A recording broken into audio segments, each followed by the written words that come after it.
Hello दोस्तों, आपका एक बार फिर से स्वागत है टेक्निकल ब्रोकर की एक नई वीडियो में। तो दोस्तों, वेबसाइट तो हम सभी सर्व करते हैं और हर वेबसाइट का एक यूनिक डोमेन नेम होता है। तो दोस्तों, ये जो डोमेन होता है वो डोमेन क्या होता है और ये डोमेन्स कितने टाइप के होते हैं, आज की वीडियो में हम यही देखने वाले हैं। तो चलिए वीडियो शुरू करते हैं।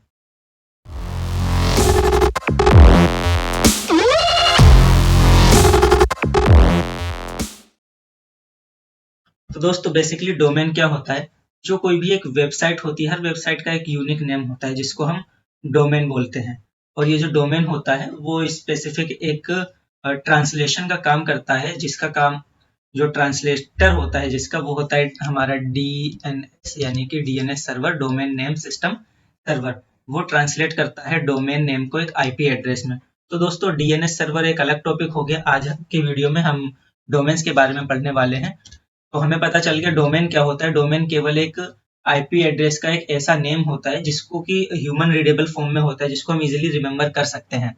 एग्जाम्पल के लिए वेबसाइट हो गई www.facebook.com। इसका ये डोमेन है वो facebook.com। तो ये क्या है? ये एक आईपी एड्रेस पर असाइन है जो कि डीएनएस सर्वर ट्रांसलेट करता है उस आईपी में। तो दोस्तों, अब ये facebook.com है, इसमें कितने टाइप्स के डोमेन हैं? तो दोस्तों, इसका ये जो मोस्ट राइट हैंड साइड वाला पार्ट है ये होता है टॉप लेवल डोमेन। इसको हम बोलते हैं टॉप लेवल डोमेन। केवल डॉट कॉम ही नहीं, मैं और बताता हूँ टॉप लेवल डोमेन्स कितने होते हैं। तो दोस्तों, सबसे पहले आते हैं हम टॉप लेवल डोमेन्स पे। टॉप लेवल डोमेन्स क्या होते हैं? इनको टीएलडीज भी बोलते हैं, टीएलडीज।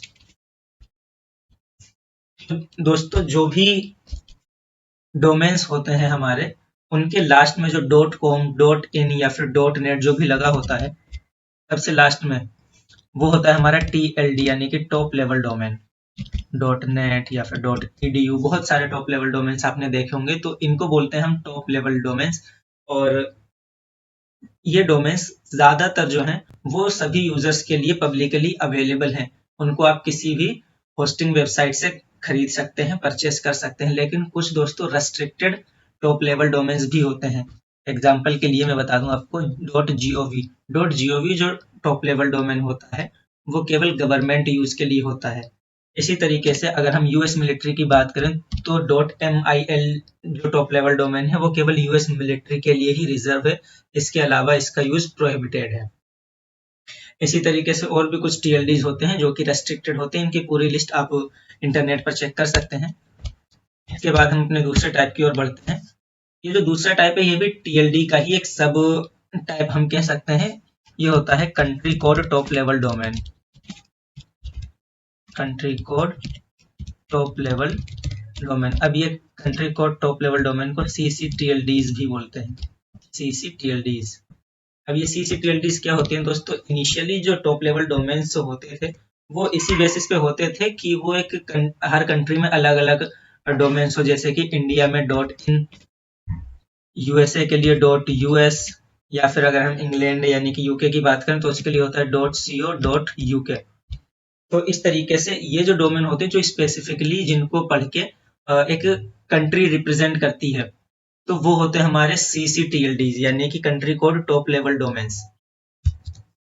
इसके बाद हमारे आते हैं जेनेरिक टीएलडीज। जेनेरिक टीएलडीज क्या होते हैं दोस्तों? काफी सारे आपने टॉप लेवल डोमेन्स देखे होंगे जो कि एक पर्टिकुलर पर्पज के लिए यूज होते हैं।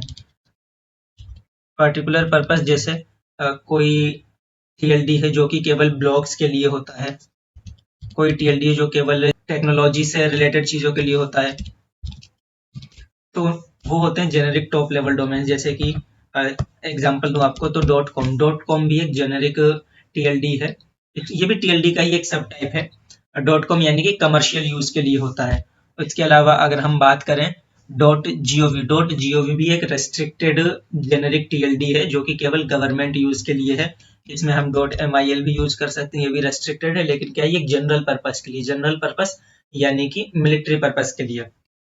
इसके अलावा और कुछ होते हैं डॉट ईडीयू। ईडीयू भी एक रेस्ट्रिक्टेड है। रेस्ट्रिक्टेड ऐसे नहीं कि कोई भी नहीं ले सकता, कोई भी ईडीयू को ले सकता है, लेकिन तभी ले सकता है जब उसके पास एक लाइसेंस होगा कि वो एक एजुकेशनल अथॉरिटी, कोई एजुकेशनल इंस्टीट्यूट है या फिर कुछ ऐसा कंटेंट है जो कि एजुकेशन से रिलेटेड हो। तो कोई भी डॉट ईडीयू जो डोमेन होता है उसको नहीं परचेस कर सकता। इसको ज्यादातर जो है वो इंस्टीट्यूशंस परचेज करते हैं .edu डोमेन्स को।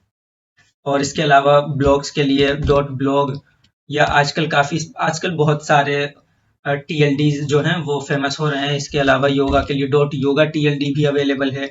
आप अगर टेक्निकल जो के लिए जाएं तो .tech TLD अवेलेबल है IoTs के लिए, और कुछ अदर वेबसाइट्स में .io भी अवेलेबल है। तो इस तरीके से काफी सारे TLDs अवेलेबल हैं जो एक पर्टिकुलर जनरल पर्पस के लिए होते हैं। इसके अलावा अगर हम फोर्थ अपने डोमेन टाइप की बात करें तो वो होता है हमारा सेकंड लेवल डोमेन। अब ये जो हमारी वेबसाइट होती है इसमें सेकंड लेवल डोमेन क्या होता है। मान लीजिए कोई वेबसाइट है हमारी www.example.com एक वेबसाइट है हमारी, तो इसका ये जो www के बाद और .com से पहले वाला जो पार्ट है ये होता है हमारा सेकंड लेवल डोमेन। क्या होता है ये होता है हमारा सेकंड लेवल डोमेन। इसको हम SLD भी बोलते हैं, यानी कि हमारा .com से पहले वाला जो पार्ट होता है www के बाद वाला पार्ट, ये जो सेकंड लेवल डोमेन होता है यही कंपनी का ब्रांड नेम या फिर प्रोजेक्ट नेम भी होता है। इसको हम एज अ कंपनी नेम भी बोल सकते हैं, जैसे कि फेसबुक का है facebook.com, अमेजोन का amazon.com, amazon.in। अमेजोन के मल्टीपल टॉप लेवल डोमेन्स है लेकिन जिनका सेकंड लेवल डोमेन सेम है। amazon.in इंडिया में ऑपरेट होता है, और अमेजोन का जो इंटरनेशनल वर्जन है वो amazon.com है, जो कि कमर्शियली पूरे इंटरनेशनल लेवल पर सेम रहता है amazon.com। इसके अलावा इसके कुछ CCTLDs भी हैं कंट्री लेवल के लिए, उनको आप गूगल पर सर्च कर सकते हैं, वो आपको मिल जाएंगे। तो ये तो है दोस्तों सेकंड लेवल डोमेन। अब इसके बाद अगर हम बात करें थर्ड लेवल डोमेन की, तो थर्ड लेवल डोमेन ये हमारा लास्ट डोमेन टाइप होता है।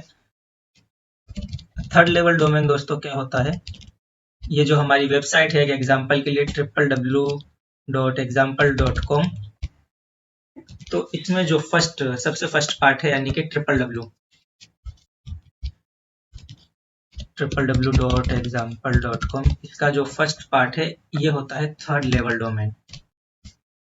अब दोस्तों ज्यादातर तो हम www ही देखते हैं, लेकिन www के अलावा और भी कुछ ऐसे थर्ड लेवल डोमेन है जो कि यूज होते हैं, जैसे कि आपने शायद देखा हो किसी वेबसाइट पर www.1 जो भी वेबसाइट का नाम हो example.com, या फिर www.2.example.com। एग्जाम्पल की जगह जिस भी वेबसाइट के ये डोमेन्स हैं उस वेबसाइट का नाम होगा। तो ये www और www1 और www2 में क्या फर्क होता है, इसमें बेसिकली फर्क ये होता है कि ये हमारे सर्वर का लोड बैलेंसिंग के काम में आते हैं, यानी कि कोई एक बड़ी कंपनी है, कोई बड़ा इंस्टीट्यूट है जिसमें कि सर्वर पर ज्यादा लोड पड़ता है, तो वो वहां पर क्या होता है, जो वेबसाइट होती है वो केवल एक सिंगल सर्वर पर नहीं, उस पर मल्टीपल सर्वर पे सेम कॉपीज अवेलेबल रहती हैं। तो अगर एक सर्वर पर ज्यादा लोड होता है तो जो लोड होता है वो अलग अलग थर्ड लेवल डोमेन्स के यूज करके वो अलग अलग सर्वर पर लोड डिवाइड हो जाता है। तो इस तरीके से एक सर्वर पर ज्यादा लोड नहीं बढ़ता है। तो दोस्तों ये होते हैं डोमेन्स और इसके टाइप्स। मुझे उम्मीद है कि आपको अब इस बात की नॉलेज होगी कि डोमेन्स क्या होते हैं, और अगर कोई वेबसाइट है तो आप उसमें आइडेंटिफाई कर पाएंगे कि टॉप लेवल डोमेन और सेकंड लेवल डोमेन और थर्ड लेवल डोमेन कौन कौन से हैं। तो दोस्तों अगर वीडियो अच्छी लगी हो तो वीडियो को लाइक एंड शेयर करना ना भूलें, और चैनल को सब्सक्राइब कर दीजिए। अब मिलते हैं आपसे अगली वीडियो में, तब तक के लिए जय हिंद।